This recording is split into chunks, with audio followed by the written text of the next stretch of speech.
So I wanted to discuss the differences maybe between the Pels medical staff and the Raptors medical staff and what benefits Brandon Ingram can gain from that and what upside we have in total over the whole process outlook to other players.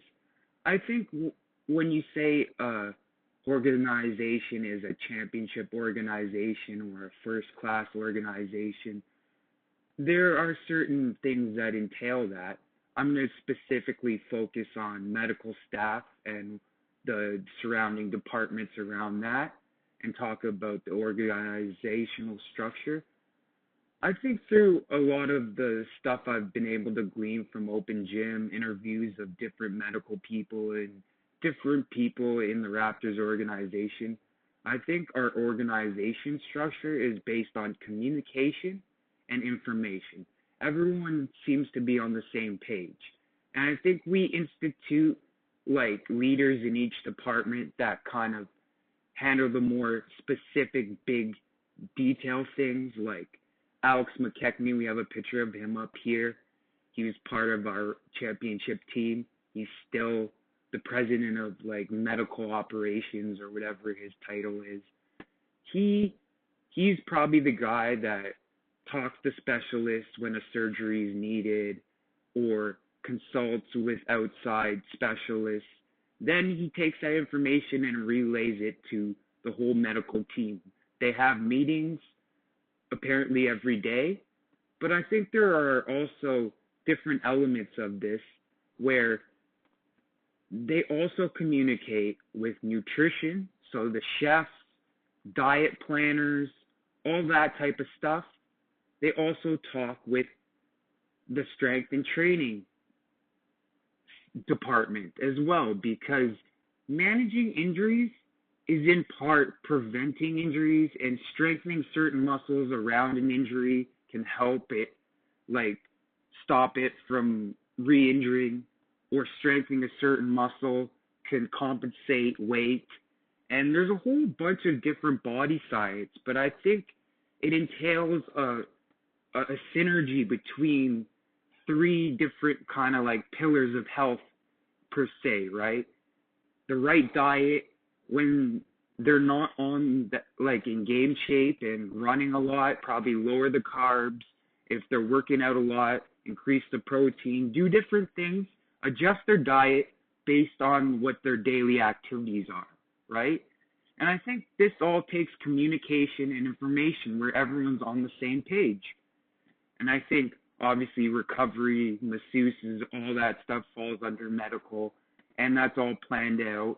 And I think it takes commitment from players too to be there on the right times and check in with these different personnels, because I think them learning their body is an asset as well. So over time, I think what happens is as they deal with things, there are people that are really patient and friendly and willing to explain things to players, because I think communication information to players is also key as well. Like everyone's communicating and knowing exactly what's going on with different things. And I think that brings in the closeness, the tightness. Also being in one building, so it's like everyone's in one house. And that's where that kind of family aspect, I think, comes from, different aspects of different things. But it's really interesting. Obviously, Alex McKechnie plans out the strategies for the big money players.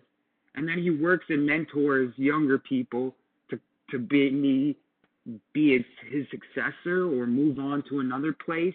And we're also developing within internally.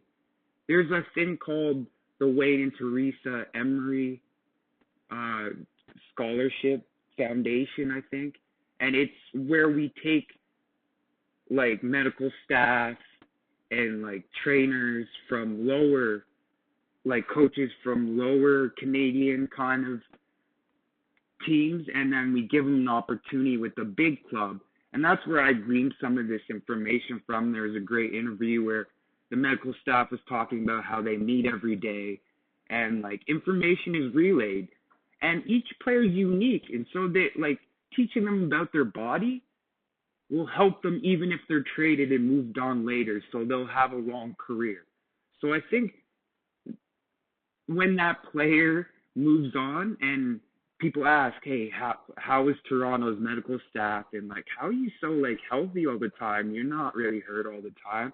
Maybe they explain it out like Toronto helped me like learn about my body, taught me which workouts I need to focus on to keep certain injuries at bay, like help me really understand like landing and running and all these type of different things, nutrition, diet, because when muscles fatigue, that's when you get injuries. So like I think it's nothing in the water in the Pelicans. I think maybe they just have a dysfunctional organization. That's the issue, right? Dysfunctional players, dysfunctional staff, dysfunctional hierarchy. I think so. Like Brandon's coming into a championship organization that has their T's and I's dotted and lined. You know what I mean? They have a system that really has shown to produce outcomes that favor the player and the team. And I think that's an asset. You want to invest in these different things. And I think Masai knows like we're not going to lose a player based on health reasons or whatnot, right? We're going to always first class and take all the worry from diet, workout, medical, and all that stuff and handle that for them and explain it to them. And it's a system based on benefiting the player first most that benefits us. So it's like this real, actual communication and love. And I think when Kawhi came back to get his ring, big hug to Alex McKinney because he was probably someone that really helped him understand his body and do a lot of different things with the injury that he was coming off. We had a great season, even though he was sort of injured at the end and Lowry was kind of injured. We were able to maintain those injuries because I think we had a medical staff that was in tune with everything that it takes, right?